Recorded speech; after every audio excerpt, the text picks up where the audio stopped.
Hello বন্ধুরা, কি অবস্থা সবার? আশা করি ভালো আছেন সবাই। তো বন্ধুরা, আপনারাও কি এরকম ঘর ডেকোরেশন লাইট বাসায় তৈরি করতে চান? হ্যাঁ বন্ধুরা, এটা সম্পূর্ণ বাসায় তৈরি। ভিডিওটি সম্পূর্ণ দেখলে যে কেউ এটা বাসায় তৈরি করতে পারবে। তো এটা বানাতে কি কি প্রয়োজন এবং কিভাবে বানাতে পারবেন, সম্পূর্ণ ভিডিও দেখলে আপনারা সহজেই এটা বানাতে পারবেন। তাহলে চলুন ভিডিওটি শুরু করা যাক। তো বন্ধুরা, এই ঘর ডেকোরেশন লাইটটি বানানোর জন্য প্রয়োজন এরকম একটি প্লাস্টিকের জার বা বোতল, লাগবে কিছু RGB লাইট বা কালারিং লাইট নামেও পরিচিত, লাগবে এরকম একটি ব্যাটারি ও হোল্ডার, কিছু তার, মোটর, সুইচ এবং এরকম একটি গোলাকার বস্তু যেখানে আমি আইসক্রিমের কাঠির দুটো ছোট পিস লাগিয়ে রেখেছি এবং সর্বশেষে লাগবে কার্ডবোর্ড। তাহলে চলুন বন্ধুরা, ডেকোরেশন লাইটটি বানানো শুরু করা যাক। ভিডিওটি সম্পূর্ণ দেখলে আপনারাও এটা বাসায় তৈরি করতে পারবেন।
তো বন্ধুরা, সম্পূর্ণ এই ভিডিওর মাধ্যমে আপনাদেরকে দেখালাম কিভাবে বাসায় আপনার এরকম ডেকোরেশন লাইট তৈরি করতে পারবেন।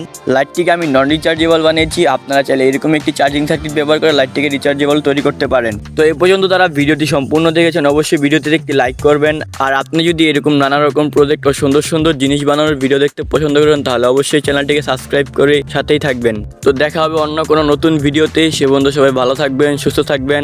Good bye.